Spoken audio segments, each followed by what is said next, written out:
Halo dunia, apa kabar kalian semua? Semoga baik-baik aja dan sehat selalu. Kembali lagi bersama gue Fahri yang bakal nemenin waktu gabut kalian. Seperti biasa, gue bakal nge-recap alur cerita film yang seru dan menarik. Tapi sebelumnya, gue harus ngingetin kalau video ini mengandung 100% spoiler. Dan jangan lupa klik tombol subscribe dan like-nya ya jika kalian suka dengan pembahasannya. Kalian juga bisa nyalain loncengnya biar nggak ketinggalan update dari Halo Dunia Movies.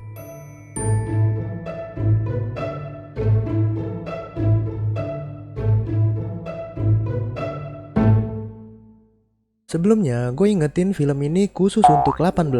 Bagi adik-adik yang mau nonton, sabar dulu ya. Nunggu 5 tahun dulu baru bisa nonton. Kalau masih maksa nonton, dijamin gak bakal bisa tidur dan terngompol selamanya.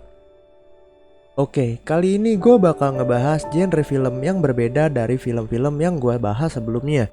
Film ini berjudul Wrong Turn, bergenre horror thriller, menceritakan tentang seorang pria bernama Chris yang bertemu dengan 5 orang pemuda secara tidak sengaja di tengah hutan. Sialnya, mereka terjebak di tengah hutan tersebut bersama psikocrot bersaudara yang hobi memburu manusia untuk dijadikan santapan. Yuk, langsung kita menuju ke pembahasannya. Film diawali dengan ditampilkannya kedua pasangan yang sedang melakukan hiking. Di sana terlihat si pria sudah sampai terlebih dahulu di atas puncak. Namun, tiba-tiba si pria tergeletak tak bernyawa dan sesuatu melemparkan tubuh pria tersebut ke bawah. Lalu si wanita ditarik oleh sesuatu yang ada di atas. Dengan cepat si wanita memotong talinya, lalu dia mencoba meraih tali yang lain. Sayangnya si wanita terpleset dan jatuh. Di sana si wanita mencoba melarikan diri, namun sesuatu menariknya dan akhirnya film pun dimulai. Di sana terlihat seorang pria bernama Chris yang sedang melakukan perjalanannya menuju ke lokasi interviewnya. Sambil menyeruput kopi luwak yang mantap, Chris mendengarkan berita dari radio yang melaporkan bahwa 2 orang mahasiswa telah hilang di hutan. Yang mereka maksud adalah 2 orang pasangan yang sebelumnya kita bahas. Sayangnya perjalanan Chris terganggu kemacetan yang disebabkan oleh kecelakaan di jalan, membuat bahan kimia berserakan sejauh 5 mil. Karena terburu-buru, akhirnya Chris memutuskan untuk mencari jalan lain. Di perjalanan, handphone Chris kehilangan sinyal yang membuat Chris terpaksa harus mencari telepon umum agar dapat menghubungi pihak interviewnya.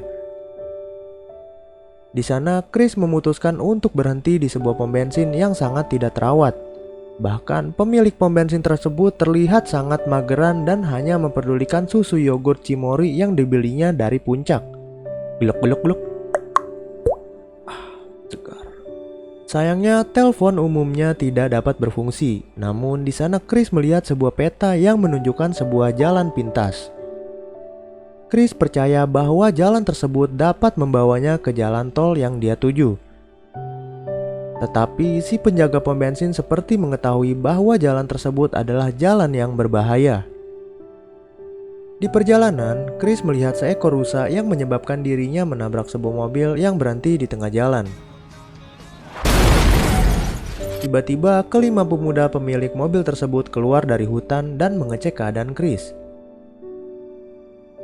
Mereka bernama Jesse, Scott, Carly, Francine, dan Evan. Ternyata ban mobil mereka bocor yang diakibatkan oleh sebuah kawat. Kawat tersebut seperti sengaja disebar agar mobil yang lewat terpaksa berhenti. Lalu, Chris, Scott, Jesse, dan Carly memutuskan untuk mencari bantuan.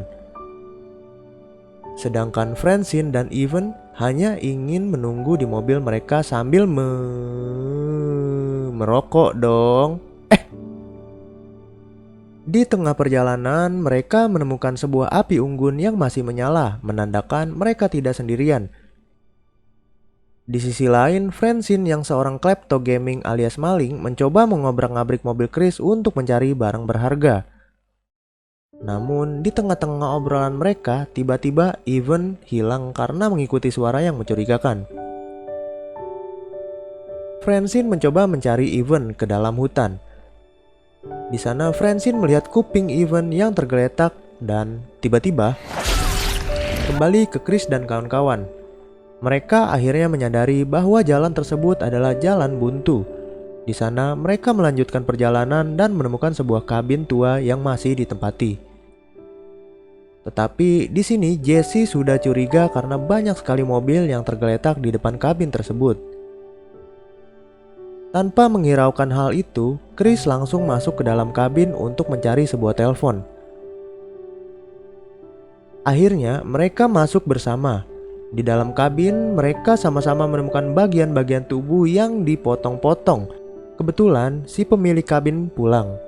Mereka menyadari bahwa pemilik kabin tersebut adalah kanibal dan memutuskan untuk bersembunyi. Ketika para kanibal sedang tertidur, mereka mencuri kesempatan untuk melarikan diri. Namun, tiba-tiba salah satu kanibal tersebut bangun dan menatap Chris dengan pandangan seksinya, yang membuat Chris panik dan lari sekencang-kencangnya. Di sana mereka menemukan tempat pembuangan kendaraan dan barang-barang dari korban kanibalisme.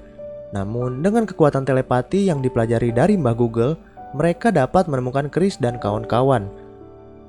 Di sana, Chris mencoba untuk mengalihkan mereka agar teman-temannya bisa kabur.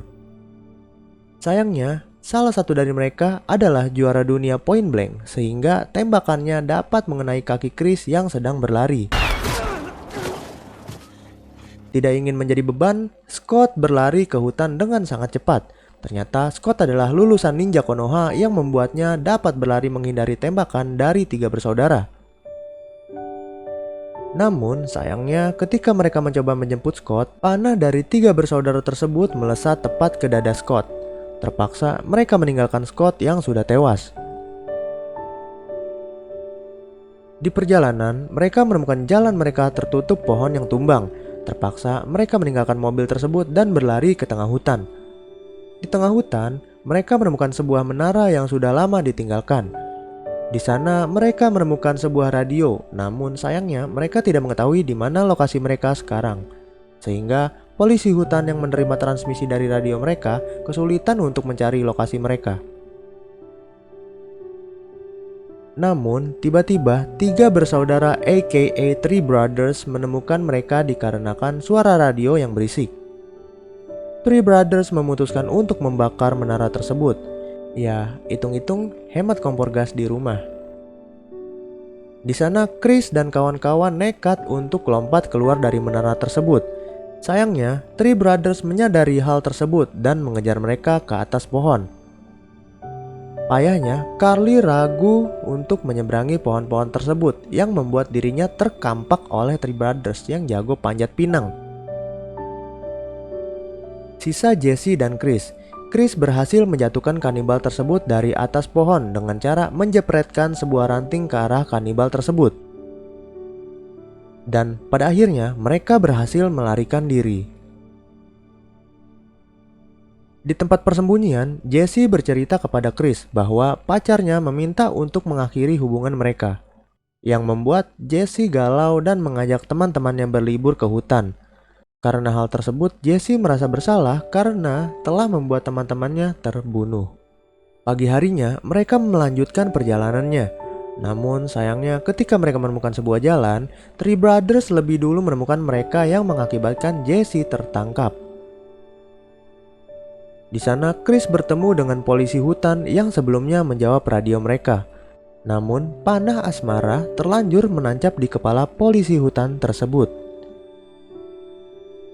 Dengan rasa kasihan kepada Jesse, Chris akhirnya nekat nebeng ke rumah Three Brothers.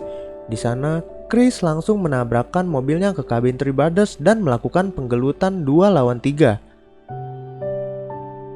Sayangnya, Three Brothers ini sangat kuat seperti pemain bikinan di game Smackdown PS2. Chris memutuskan untuk meledakkan kabin tersebut dan melarikan diri. Setelah selamat, Chris kembali ke pom bensin sesat yang sebelumnya dia datangi dan merobek map yang telah menyesatkan semua orang. Di akhir film, salah satu polisi hutan mengecek kabin Three Brothers. Namun, film pun tamat. Jadi menurut gua pribadi, film Wrong Turn ini sebenarnya nggak horor banget, cuman lebih ke sadis dan intens. Tapi dari film Wong Chun yang pertama ini kita belum bisa nebak dari mana ketiga psikocrot ini berasal dan juga apa yang terjadi sebelumnya sampai ngebuat ketiga makhluk ini jadi psikocrot bersaudara. Mungkin kita bakal tahu di film Wong Chun selanjutnya ya. Terima kasih sudah menonton pembahasan film kali ini. Semoga kalian terhibur karena kalau kalian terhibur maka akan bahagia. Kalau bahagia akan jadi sehat. Sebahagia gue jika kalian subscribe channel ini. Sampai jumpa di pembahasan selanjutnya. Dadah.